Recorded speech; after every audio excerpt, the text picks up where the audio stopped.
สวัสดีท่านผู้ชมกลับมาพบกับรายการ Time to Share สำหรับหัวข้อที่เราอยากจะนำเสนอในมื้อนี้ก็คือเลขาธิการใหญ่คณะบริหารงานศูนย์กลางภาคเน้นหาปัญหาสำคัญเวียกงานการเมืองและเศรษฐกิจสังคม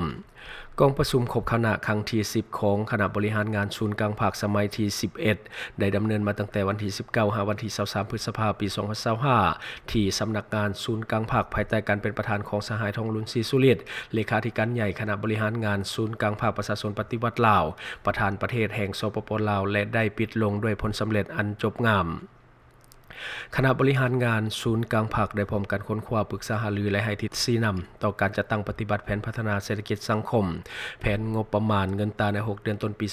2025ตีราคาผลงานในการดำเนินงานกองประชุมใหญ่ขององค์คณะภาคการเมืององค์คณะภาคเมืองนครและก็บรรดาหากฐานอ้อมข้างศูนย์กลางและก็ท้องถิ่นพิเศษได้ปรึกษาหารือและก็มีความเห็นชี้นำต่อกับบรรดาหางเอกสารที่จะนำมารายงานต่อกองประชุมใหญ่ครั้งที่12ของพรรคอย่างเป็นระบบ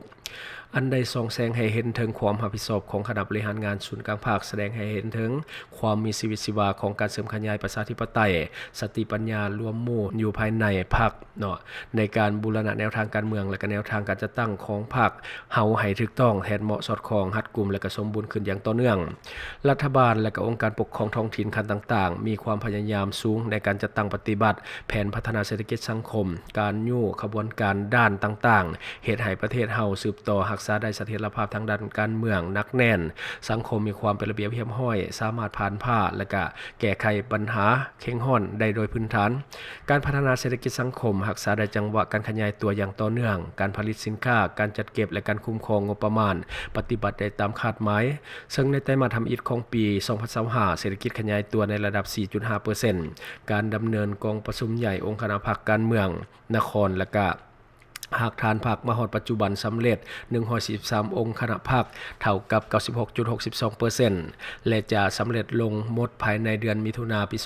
2025เป็นพื้นฐานและก็เป็นบทเรียนให้แก่การกะเกียมการดำเนินกองประชุมใหญ่อยู่ขันแขวงและก็กระทรวงองค์การให้ได้รับผลดี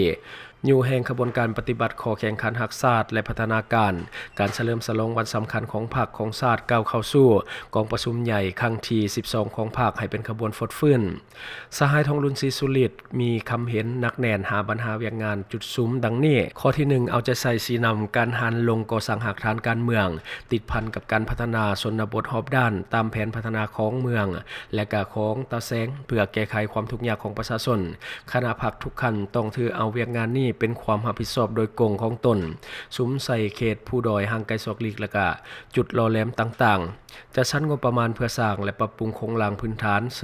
ริมกำลังและก็ปรับปรุง2กำลังให้เข้มแข็งนักแน่นซึ่งเป็นเวียกที่ต้องเฮ็ดเป็นประจำและก็อย่างต่อเนื่องข้อที่2ก็คือสืบต่อชี้นำการแก้ไขปัญหาเข็งห้อนทางด้านเศรษฐกิจการเงินติดพันกับปัญหาปรากฏการณ์ย่อท่อในสังคมให้ไวให้ทวงทันกับสภาพการโดยเฉพาะการแก้ไขปัญหาปากท้องของประชาชนการขยายการผลิตเป็นสินค้ามอบให้รัฐบาลเอาใจใส่ชี้นำการวางมาตรการต้านแล้งต้านท่วมการระบาดของพยาธิก็คือการรับมือกับภัยพิบัติต่างๆรวมถึงปัญหาอัคคีภัยที่เห็นว่าเกิดขึ้นอย่างต่อเนื่องข้อที่3ก็คือสืบต่อนำพาชี้นำการปรับปรุงกงจักรการจัดตั้งของกระทรวงองค์การและแขนงการสายตั้งอยู่ท้องถิ่นให้ถูกต้องตามทิศชี้นำมีผลสำเร็จและทันตามกำหนดเวลาที่วางไว้พร้อมกันนั้นก็ฮีบฮ้อนสืบต่อกะเกียมความพร้อมด้านต่างๆในการจัดตั้งตาแสงในขอบเขตทั่วประเทศโดยให้มีแผนกำหนดสร้างตั้งติดพันกับแผนคนแผนเวียกแขนงการและแผนงบประมาณและข้อที่4ก็คือสืบต่อชี้นำการอยู่ขบวนการกะเกียมกองประชุมใหญ่ครั้งที่12ของพรรคให้เป็นขบวนการกว้างขวางนำเอาบรรดาเอกสารกองประชุมใหญ่ไปจัดตั้งสัมมนาค้นคว้าปัญหาที่ยังบ่ทันจะแจ้งสืบต่อทับทามคำเห็นให้กว้างขวางและก็เข้าล่วงเลิกตึมข้อที่5ข้อสุดท้ายก็คือกะเกียมการดำเนินชีวิตการเมืองท้ายสมัยของคณะบริหารงานศูนย์กลางภาคกระทรวงองค์กรนครหลวงแขวงและก็คณะบริหารงานศูนย์กลางภาคสมัยที่11ติดพันกับการกะเกียมบุคลากรกองประชุมใหญ่ครั้งที่12ของภาคตามหลักการขั้นตอนและระเบียบการอย่างรัดกุมและก็เข้มงวด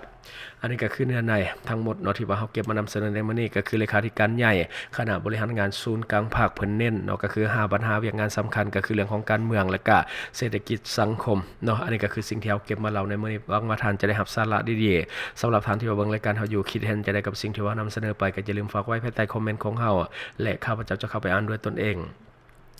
และสำหรับท่านที่ว่าเบิ่งรายการเฮาอยู่ถ้าคิดว่ารายการของเฮามีสาระหรือว่ามีประโยชน์อยากส่งเสริมอยากซัพพอร์ตอยากจะให้กำลังใจทีมงานของพวกเฮา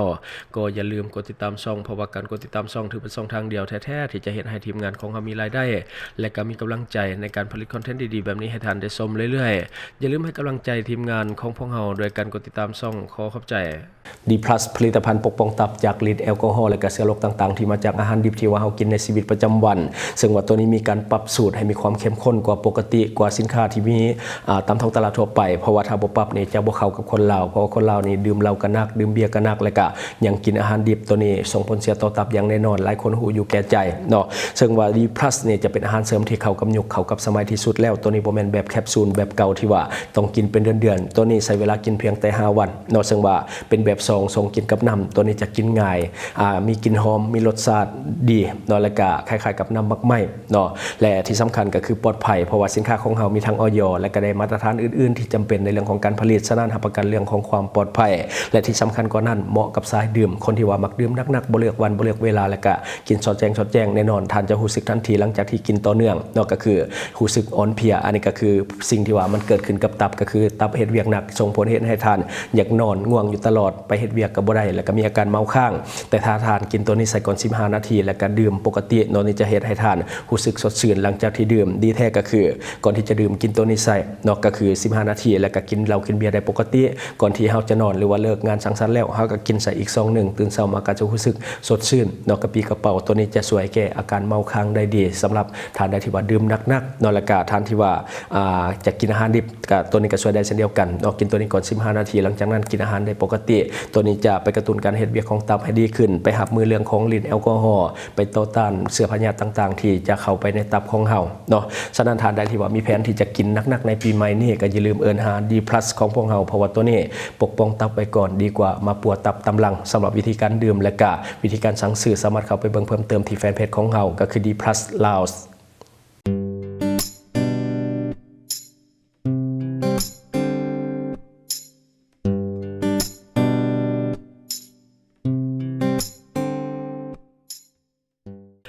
สนใจโฆษณาประชาสัมพันธ์ธุรกิจและผลิตภัณฑ์ของท่านผ่านรายการของเฮาสนใจติดต่อตามข้อมูลที่ขึ้นหน้าจอในปัจจุบันได้เลย